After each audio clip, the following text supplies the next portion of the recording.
First I wanted to say thank you to David and the Creative Mornings team and to Fuck Up Nights, because I totally didn't say the word fuck in my whole presentation. Now I have to thank you, so it's really great. I also just wanted to welcome all of you here, and I hope that you'll just feel physically comfortable here. Feel free to get up and move around, and I hope that you get a coffee and go to the bathroom, because it's just good to be free when people are talking. Usually when I talk to people, it's not like this. I'm more doing a workshop or something more interactive where we're sitting in a circle on the floor, and it's not just like maybe 300 of you all staring at me, which feels really unusual. And so I hope that you notice I'm really nervous to give this talk. I have been working very hard to make sure that's clear to all of you. And this is a different sort of talk than I'm used to giving, and I also, I think you'll see that I actually have violated at least 3 of the tips that were just on the slide. I talk trash. I'm like kind of obsessed with making sure that designers get paid, and I'm really cynical. I don't think that I lie in here at all, and I have questions, so I'm good on like half of it. Anyway, this is a different sort of talk that I'm used to giving. Normally, I talk about specific projects I've worked on or things that I've made. And this is a completely open-ended opportunity to speak to all of you on anything structured only by this prompt to address taboo. And so this is an experiment for me that might not completely make sense or be under control, because I had not thought very much about the topic of taboo before David and Creative Mornings asked me to address it. My gut intuition is really just to start telling all of you a bunch of stuff that I shouldn't, like, actually, 1 week ago to this day, I left my job for the past 2 years as program director of the Seattle Design Festival. And now I'm completely independent as a curator, a policymaker, which is kind of funny, a writer, designer, and lecturer. And I'm also probably being recorded for a video that will live on the internet indefinitely. So on one hand, I'm asked to address this topic of what's taboo, and I'm also thinking about this is going to be available to anybody all the time. And some of you are probably people that I'll run into forever that I will collaborate with or see out. So, you know, just trying to be careful here. So my first thought was just to list out the greatest hits of like times I've gotten in trouble or been reprimanded or like made mistakes, or like this time I tucked my shirt into my underwear and went to a meeting at City Hall and didn't know, and made people angry or hurt somebody's feelings or been put on probation and stuff like that. But I got a lot of that out of my system, and then what was left was a set of ideas that I wanted to talk through with you. So I am going to share a little bit of my own work, but on the condition that a lot of what I do as a designer isn't actually visual or very interesting to look at. And it's challenging to describe. And I did also want to share content notice that I get into some sensitive subject matter regarding sexuality, gender, and health. So that's just a heads up in case any of you are not feeling like hearing about that this morning. I've also been told by other people that I speak really quickly, so if you find that it's hard to keep up, just flag me down and I'll like take a deep breath. Please raise your hand if you have ever been called unprofessional as an insult. And have you ever used the word unprofessional as an insult? And so I have this theory that when you're behaving in a way that someone doesn't like and they have power over you or they can't swear, they will call you unprofessional. It's like the worst thing that someone could say. And I was asking this because I had an experience where I was being scolded by a boss for telling my colleagues at one point what my salary was. And I described my personal financial situation, and this is actually after a different supervisor had told me to do so, which sounds weird, but in the context it totally made sense. And a few weeks after I had this conversation with some of my coworkers, I was brought into this room by like these 3 like slightly older than me white people with financial power over me who were scolding me and telling me that what I'd done was unprofessional. And they just kept saying this word over and over again, like I was unaware that it was unprofessional. And I was just sitting there thinking, like, okay, like this is a year where I'd made a New Year's resolution to be more aggressive and to be really straight up with people, and also to actively stop working to being thought of as nice. So I'm getting this lecture about how bad it was that I had talked about money. I'm being called unmanageable and unprofessional, and they're mad and concerned about this, and I'm like trying not to smile really big, because this is like unmanageable is like the nicest thing anyone's ever said about me. Like, that's pretty cool, you know? So I'm like supposed to feel really chastised, but I was so glad, and I'm like supposed to apologize. I'm trying to think about how to apologize, but I'm really not sorry, and I just like couldn't bring myself to do it. So it just led to this oil and water situation where like I'm like getting more and more joyful, and like they're getting more and more mad. And this word like unprofessional just kept repeating in my head over and over, and like I did think about all the good intentions behind professionalism. Like, ideally it should mean accountability, like you're doing what you said you're gonna do, and you're doing it well, and you're doing it when you said you would. But the more I thought about it, the more I was like, that's just like kind of being a human, like hopefully, that we should just behave like that, whether or not we have a job. And professionalism just kind of came to mean for me this like strictly status quo keeping barriers about talking about things that really impact our life. And it really struck me as a way that professionalism perpetuates inequity in certain ways, and it's kind of standard labor organizing stuff. Like, if your salary is private, how do you ever know if your workplace is maintaining fair pay across race and gender and age, et cetera? And if we know how much our bosses are earning versus what we do, we'll probably be pretty angry. So I started thinking about these secret codes, like what you can and can't talk about or do. And the decision to do that unprofessional conversation was informed by an intentional commitment to transparency about money. I was actually modeling a behavior when I did that. It wasn't just clueless, immature unprofessionalism. Recently, I've been having a lot of conversations with arts leaders in Seattle, specifically Sharon Arnold at Bridge Productions and my co-curators at the Alice Gallery in Georgetown, and some of you are here. Hi. And we've been talking a lot about how people's personal class backgrounds have a huge impact on who gets to be an artist or designer or curator. And we've all been sharing specific numbers, like how much we earn and what our debt is and all that. So when I brought up this situation where talking about this stuff is normally taboo, like a group of like upper middle class peers who come from families that don't talk about money, it wasn't cluelessly unprofessional, it was actually anti-professional. Like, it was meant to be challenging, but also hopefully freeing. And I'm sure some of you have seen this article going around that's like, do you have to be from a rich family to work in the arts?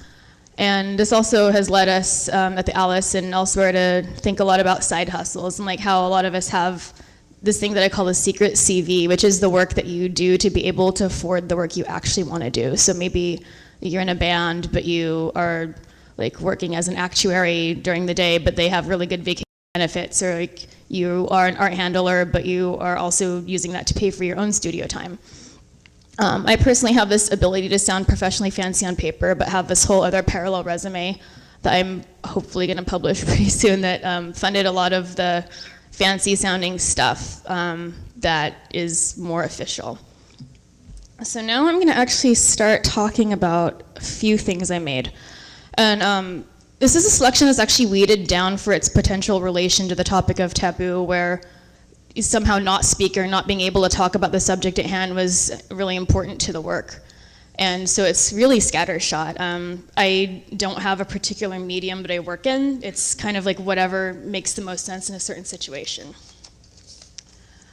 So here, is it stretched? It's like really stretched on the screen. I can see up from here, but I'm showing you a nude photo of myself. And if any of you are going to the lecture by Civilization tonight, this might not be the only nudie of a designer that some of you see today, because Jessica Walsh is known for that. It's Stefan Seidmeister. But this actually comes out of a key principle that I have as a worker, which is some of you, especially if you've been to Seattle Design Festival things, might have heard me use the phrase, "nothing about us without us," which is like an old organizing phrase. And it basically means that everybody who is involved or implicated in something that's designed should be part of that process, should be driving and informing it, not just having things inflicted upon them. And so how this relates to the photo is that in about 2004, I started working as a fashion photographer after having been pulled in from my work as an art director and graphic designer in the luxury fashion industry, which is actually how I started out when I graduated from college. And I had this sense that if I were going to ask people to trust me to make their image, that I should be willing to do the same. And I did not feel comfortable making pictures that I would not be in myself. So when I started getting more editorial work, including some with full and partial nudity, I was like, okay, I'd better do this. And that's kind of stayed the same like throughout all my life. I still just kind of work, and I still work with artists that ask me to. This is a still from the video Wavy by Mickey Blanco, who's a really amazing rapper who was just in town and will be back again soon.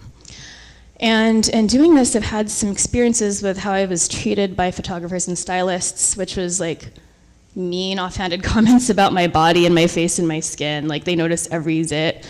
And I kind of learned that if you thought that a person was beautiful, you would end up with really good photos of them. And then if you thought they were ugly, the photos would come out like not so great. So, like, this sounds so corny. It's like, learn to see everyone's beauty, but it was true.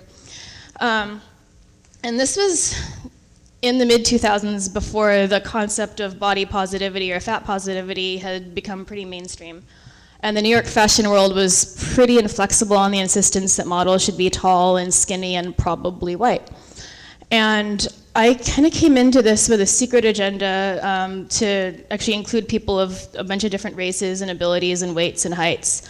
But I didn't talk about this to anyone. I was just like really militant about being including in the casting process, and I would cast a variety of people and photograph them all the same. And this is the same time that Dove campaign came out that was all about like celebrating real people, and it was like, why would you do that? Why wouldn't you just like put them in the YSL ad?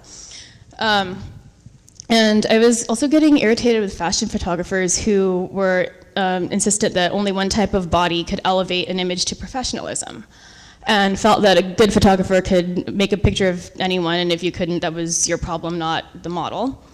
And this particular model is, in fact, typically skinny and white, but I loved this shoot in particular because she showed up and we couldn't do her hair and makeup because she had a skateboarding accident and broke several bones in her face. And so she was like, I'm here, but like you can't touch my face, even though I'm the model. And so we were just like, okay, that's fine. So we went with it. And we essentially got this no makeup, no retouching campaign for a luxury brand with like total go ahead from the client unexpectedly, which was super unusual at the time. And that was maybe one of the first times I took this don't talk about it, just do it approach, which is something that I use strategically. I think it's fine to talk about it, but sometimes I also like using this principle of embedded equity where you just implement and don't make the work about that. It just is baseline. And that brings me to my feeling that I'm allergic to good design. So really, like, good design is just something that considers its whole community like the bare minimum requirement of adequacy and competence. It's not like the special category of ethical or altruistic or do-gooder activity. And this is a really awkward place to say this in because you're at Impact Hub, which is like the centroid of good design and social innovation here. But I do get a little prickly when people use terms like activist or social impact or equity to describe my work, because to me that's just like designing for indoor plumbing or designing for gravity. It's like what you should just be doing. And so one part of getting that point across is asking artists and designers to remember that we are members of the public and not an elite category of practitioner. It's like you can just show up to a march or like join your community board and like do kind of the regular stuff during the day, like be on your block association. That is a pretty standard issue. Like I don't like to think about designing for communities, but to remind ourselves that we are our community. So, like this whole page of notes in here that's like stuff I could add in if I needed to, but I'm not going to.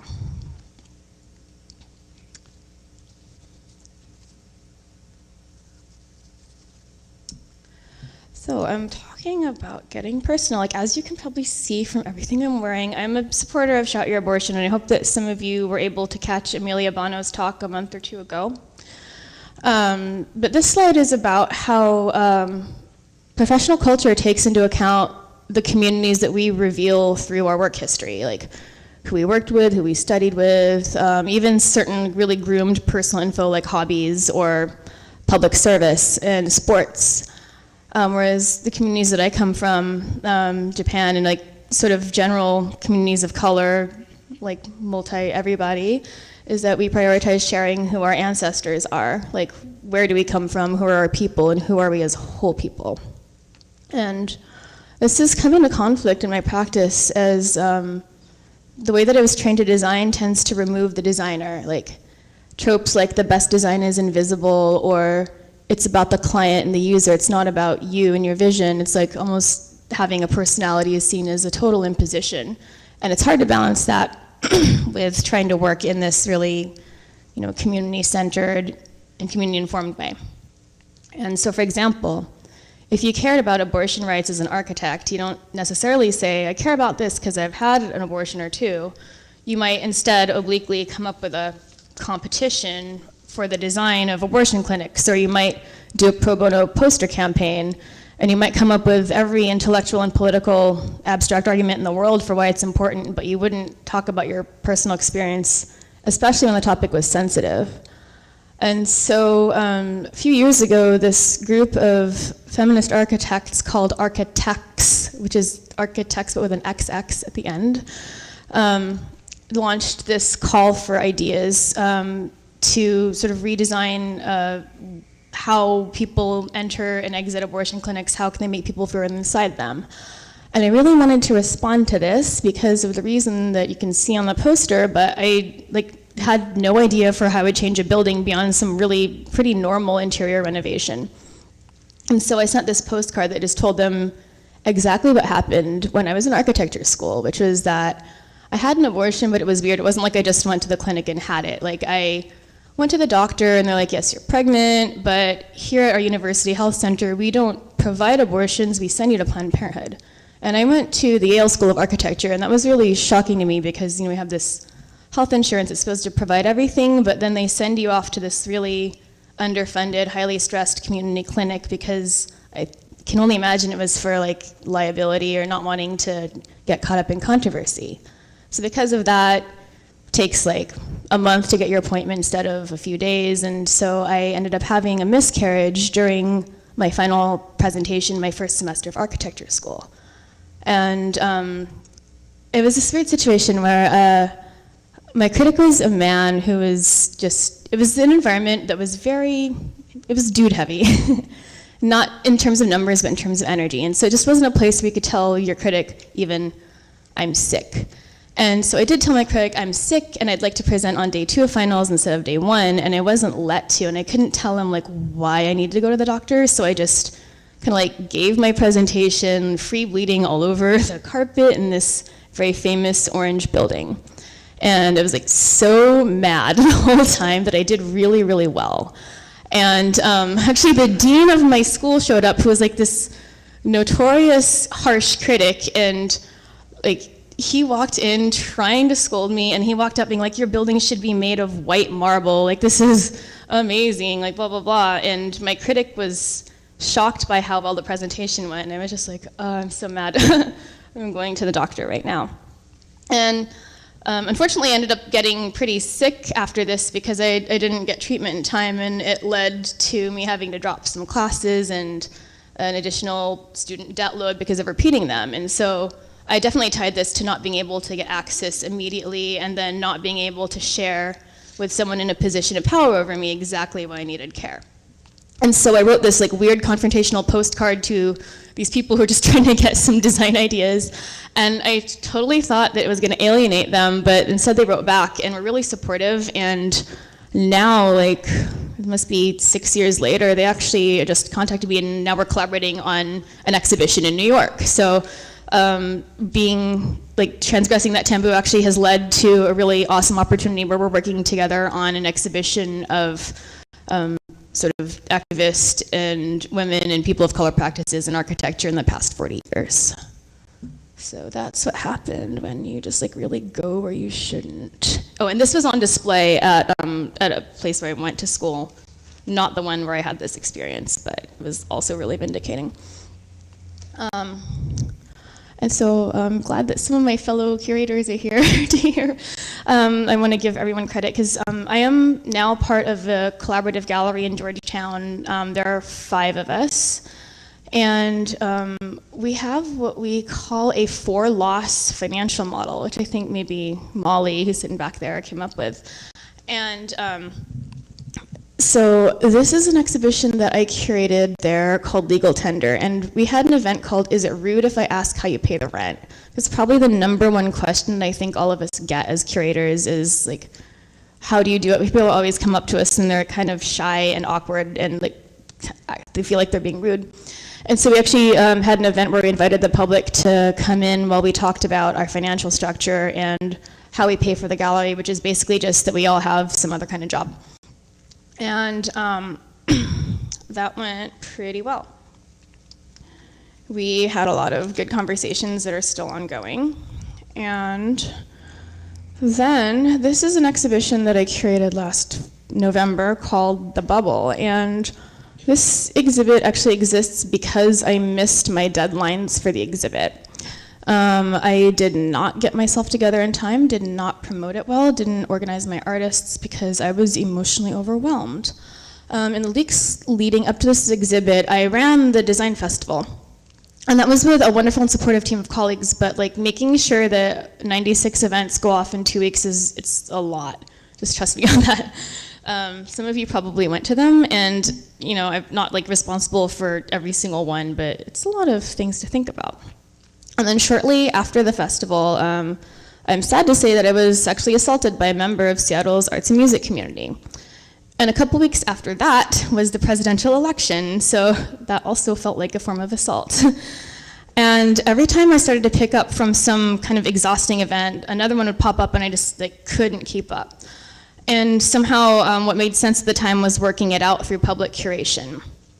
So another thing that isn't typically done as a professional is that you might say that personal issues arose or family thing came up, but you're not specific about what that was, and you don't ask for help. But I actually chose to admit to all my collaborators that I was struggling, and they were really, really supportive. And the artists, Megan Trainor and Ian Curry, actually came up with a whole new body of work that was a series of protection spells that was meant to keep us safe and undo harm.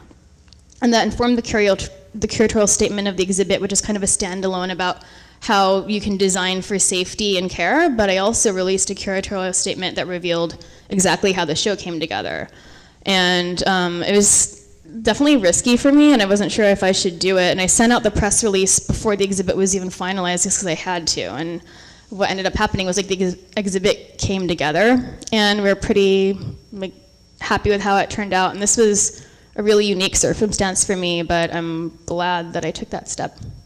And I'm gonna go back into like the less emotional aspects of my talk and start talking about codes and regulations. This is a picture of a proposal to modify the International Building Code, and they don't really do a whole lot of graphic design on that, I'm sorry. But and this is not something I wrote, but it's something I found. And so I like to remind people that it's easy to be trapped by regulations and bureaucracy and codes, but these things are changeable. Like they can be constraining, but they're meant to make things as good as possible for as many people as possible, and if they don't work, they can change. And sometimes the situation requires less of designing a thing and more of changing the standard by which things are designed. And in this instance, I had been working with transgender and disability justice groups on proposing changes to the International Building Code that would expand access to all gender restrooms by occupancy rather than defaulting to gender segregated. And at the time that this was happening in 2015, a few of us who submitted these were trying to basically sneak them in under the radar. So the idea was that instead of having this big old protest movement, maybe we can just like sort of subtly tweak the building code and it would start to happen. And ha ha ha, that did not happen. It really blew up the past couple years. And so my role in the process was that I dug through like the 2015 round of building code changes, and I called my friends like crying in the middle of the night, being angry about building codes, so sorry if that was you. And I found everyone who proposed expanding access to all gender restrooms and put them all in touch with each other to coordinate an approach for the current round. And this is several cities' AIA chapters, facilities manager at university, Transgender Law Center, YWCA. All the proposals were denied, even though cities like Seattle could independently legislate all gender restroom requirements. And so this definitely has become a high profile urgent national concern. The strategies have changed. But that was just sort of one way of being like, oh, we don't need to like design a gender-neutral bathroom. We need to change the code so that all the advice that everyone's ever getting to design them is this. And it's not just bathrooms. There's also rent to talk about. Before I moved here from New York, I joined a group called the Artist Studio Affordability Project.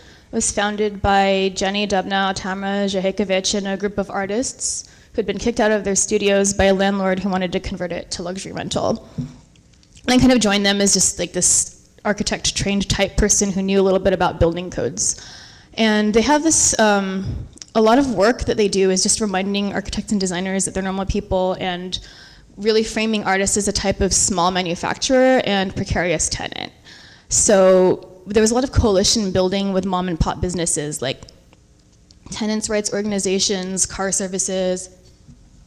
Do you get dehydrated when you're doing this? Like bodegas, immigrant business coalitions, etc., as much as engaging with the art world to support. And when I left a couple years ago, our main focus was pushing for this legislation called the Small Business Job Survival Act that would prevent landlords from raising rent on commercial real estate and offer commercial tenants a minimum 10-year lease. And we were able to get several city council members to sponsor the bill, and I'm unsure of its status right now, but one of the more important things we accomplished was getting the idea of organizing rent policy back on the minds of artists as a constituency.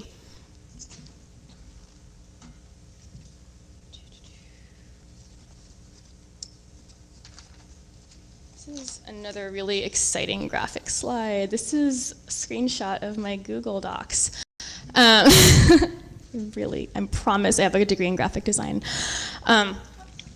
Anyway, so in December, which is the day before my 35th birthday, I and a lot of people I know were really anguished to learn that so many people had perished in the ghost ship. And sort of after this immediate shockwave of grief and trying to figure out, you know, who was left and who wasn't, there was this immediate wish to what can we do? And being far away and, you know, here, the only thing I could thought of was I was having a lot of conversations with my friend Melissa Frost, who's also an architectural designer, and I just I was actually asked by the stranger to come up with a list of top safety tips that you can do at a DIY space. And at the same time, she launched a website called Safer Spaces, which was a place where people who wanted to support DIY venues with their professional skills, or DIY venues who wanted to access professional support that was empathetic, could find each other. And so I took the tips from that stranger article and just put them in a Google Doc and made it publicly editable or commentable so anyone could contribute. And what started out as about a page or two of tips quickly ballooned into about 40 pages, where it ended up being mostly having to edit down architects from giving too much information. This was really meant to just be a list of tips that would help spaces and events become safer immediately for little to no money. And I just related this to Taboo because it involved talking about potentially illegal spaces without outing anyone, translating between policymakers and underground communities, and finding experts who won't snitch, who actually has their license but won't rat you out. It's hard, really hard. And at the same time, I serve on the Seattle Arts Commission, and we were really upset about things that had been happening around the country where fire marshals or cities were shutting down venues, and people were actually calling to harass venues and report them for code violations. So we wanted to get out ahead of this, and we drafted a letter of recommendations to Mayor Murray about how the city should respond, also meant to model to other cities how they could respond, making the case that this is actually a time to support these vulnerable spaces rather than punish them. And so between then, which was December 4, and now, which is about 3 months, it's actually resulted in a pilot program in partnership between the Vera Project, which is an all-ages venue, and the Office of Arts and Culture and the Music Commission. So we have plans to, in the late spring or early summer, have some kits available for venues and promoters to make their spaces safer with things like glow-in-the-dark paint to mark the floor, fire extinguishers, and first aid kits, and that venues and promoters can check out for free.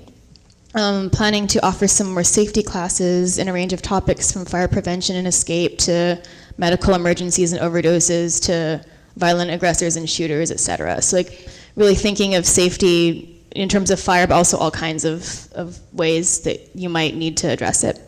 And we're also working in talks with No Promises, the fire marshal's office, to change some of the policies in place that would enable them to support venues by being able to give advice on incremental code compliance rather than sort of comply right now where you get shut down.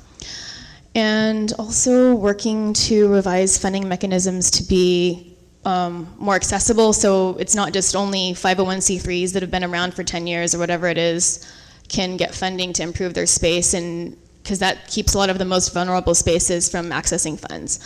So it was one of those things, like we all just kind of in a few days sat down and wrote a letter, and it's actually started the ball rolling for something. So it was another thing where we could have just sort of not said anything and let it be chill, but we did speak up, and it seems to be on a good track. So that's about all that I have to say to you. And I realized as I was trying to write a conclusion that I don't have a neat way of tying it up. Like I mostly found examples of times when confronting a taboo was helpful, but I do think that they can exist for good reason, like not snitching or when information does not need to be shared. That could be a whole new talk, and maybe it's also a difference between strategic withholding versus breaking a taboo. But I still have questions about this, and maybe you will too, so I want to make sure I leave some time for those. These are the best ways to get hold of me, and yes, like I tried to not have such a silly email address, but like the first 3 were all taken, so I ended up with that. It's not like I love saying that word over and over again, it just was like there was no other reasonable alternative, I promise. So, thank you for coming, and thank you everybody who put the event together, including the people who built this building and who clean it and care for it every day, and David and Creative Mornings, and especially the Duwamish tribe whose indigenous land we are currently on and who did not give it up willingly. So anyway, thank you all for spending your morning here, and I'm especially thankful to all my night owl friends who woke up early, even though you normally don't. So anyway, thank you.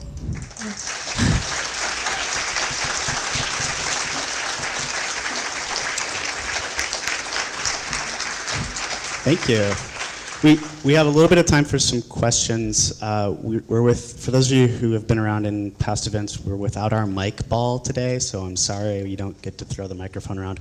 But we do have this one, which is not one that we're going to throw, but we will hand it off to you. So anybody have a question to get started? Come on. No? Here we go. All right. We'll get you. You're next, I promise.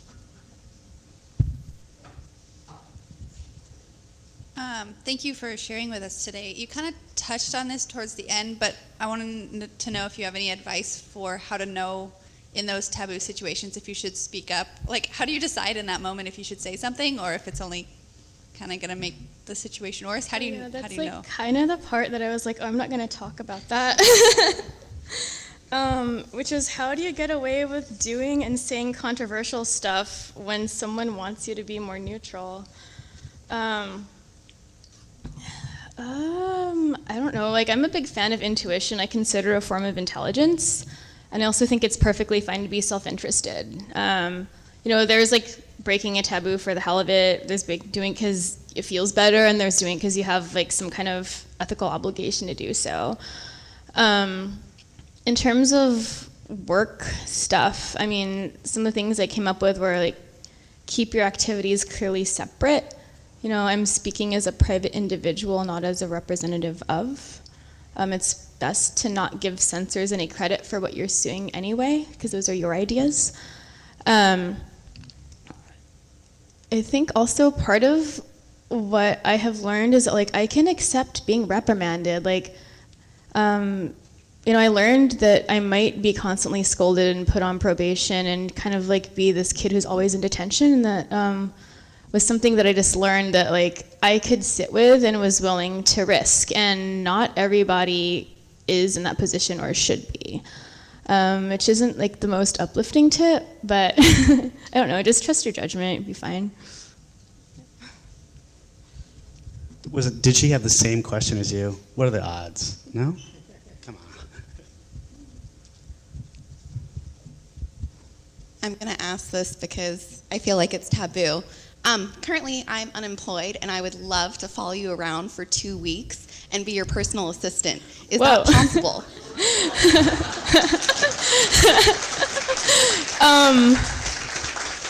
How much do you like eating potato chips in bed while looking at cat videos? And how much do you like cleaning and hanging art that hasn't been hung in an apartment, even though you've lived in it for 2 years? Because yes, basically. Yeah, no, I'm up for that. I think that's great. I'm also self-employed right now, so it will probably just devolve into hanging out on the beach, so that's fine. Yeah, let's do that. Okay, I'll talk to you later. Like, all my friends that I was like, can you help me with this thing? You're off the hook, kind of. Like, can you give that other person drum lessons? Any other questions? Where? Oh, okay.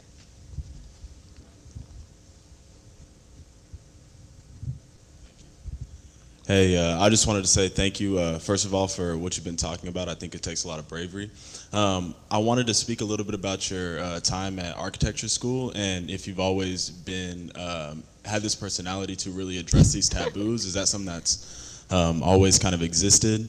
And if not, where did that spring from? What was kind of that catalyst experience, so to speak? I think it goes back and forth. Like, there's been times when I felt more bold and secure, and times when I wasn't. Architecture school was it was mixed. Like, I always was like, kind of thought of as weird, but I don't know how much that had to do with speaking out about things. I haven't shied away from conflict historically, but I've also tried to save it for when it actually was worth having. I forget what the rest of the question was. No, that was pretty much everything I would say. Okay. Any other questions? Yeah.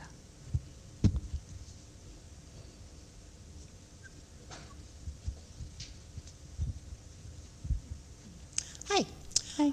I have a friend who retired a couple of years ago from being a CPA of pretty much a fairly large NGO here in Seattle in finance. And she grew up in Japan and moved here because she couldn't stand being as outspoken and as financially interested in things as she felt her culture allowed. And that's how she got the job here. That's why my mom moved here to marry my dad. Could you speak a little bit about whether or not, like, you grew up in Japan, you mentioned your Japanese background. What's that experience been like for you in terms of the stuff you've presented today? Man, that's like, I don't know if I could unpack all that right now. I mean, like I said, like, I was raised by a Japanese immigrant, raised me as a single mother because my father passed away when I was young. And the narrative of their love story was always that she felt that Japan was too constricting and that this is a way to get out. And then maybe her taboo is not talking about the ways that being here was also constricting, perhaps differently. But yeah, I'm not really sure how I'd address that exactly. I'm sure that it's informed things, but I'd have to really think about that in a way that I would want to take some time and care with. Yeah. Any other questions?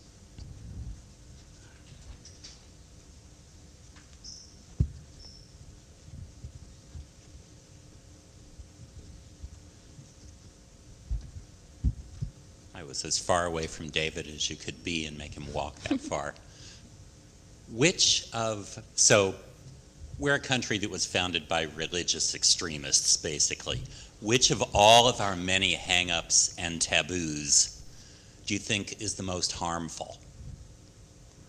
Oh man, you guys are asking such deep questions. I have had 0 coffee. You're a really tough crowd. Please. I don't know. I mean, I'm not sure if it's a taboo. I could certainly point to things like patriarchy and racism being really strong factors and being problems, but I don't know if exactly it's taboos. Maybe the taboos that follow such things. Any other questions?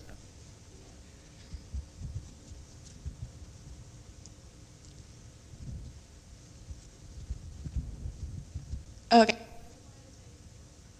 I think it broke. Is it here? Okay. So I just wanted to say thank you for your talk. Also, I'm asking a question mostly because it's like my New Year's resolution not to be a fly on a wall anymore. So also, you mentioned you went through a hard time with your latest, I think it was your exhibition back in December. What do you normally do, or do you have a structure that you kind of fight through your burnout and fight through your mental exhaustion?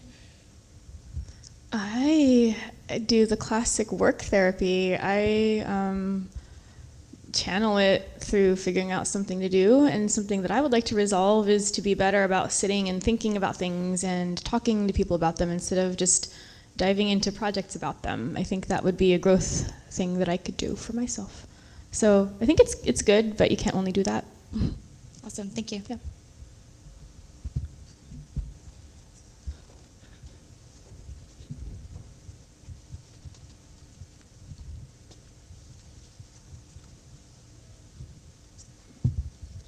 Hello. Hi. So you mentioned a number of times like that line between sort of thinking about things and design activism versus changing codes and creating discourse. And I think like if you look at any big social issue or small social issue, there's any number of ways you can plant your flag in the ground. Where do you see the line being between being an activist on the front lines of changing discourse and creating discussion versus going out and protesting versus designing something and creating, like, how do you navigate, like how do you choose, say this is the way I want to affect change? Is there a better way? I didn't choose. It just depends on the circumstance. Like, you might very well do any of those things or something different also. Certainly have to divide your time, and you can only take on so much. But I think part of this whole, I guess, creative practice is that I didn't choose. I just tried to do them all depending on what seemed like it made the most sense at the time.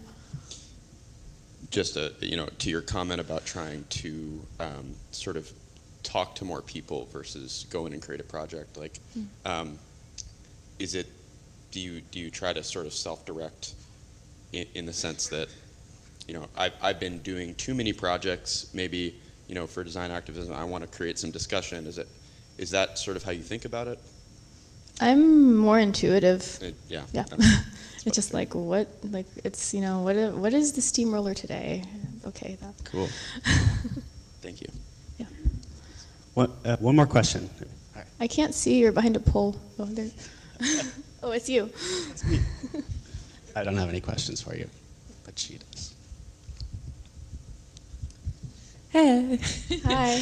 So I just wanted to ask, because one of the things that I admire about you is that you dabble in so many different areas and sort of like are able to like start change in the places you see fit. But what do you think, would you say is where, like, how do you determine where you start on something when you see that it needs change, but you don't totally have like a background in order to do something about it? Like, how do you start your like research or know what to do exactly beyond intuition when there's something that you want to like impact and it's important? The situations usually arise actually because someone asked for help, and I was like, I don't know how to do that, but I think working to build community helps with that, because you don't have to do everything. You can just be like, oh, I don't know how to help you, but I can think of 5 people who might, or who would know somebody, so you just tell them to talk to each other, and that's it. Like, I don't think everyone needs to be involved, or can't possibly be involved with everything, but if you're just open to community and try to remember who they are, and like talk to elders and people you meet, that it's just like, I feel like I like, my advice is basically is like, it's almost like the same thing you'd get if you went to Sunday church. You'd be like, oh, it's like everyone's here. But yeah, just that. Don't try to do it all, and like know when you can't, so you don't promise more than you can deliver. Yeah. Thanks. Also, shameless plug, Carrie is my hairstylist, and she's awesome, and everyone should love Carrie. Love you.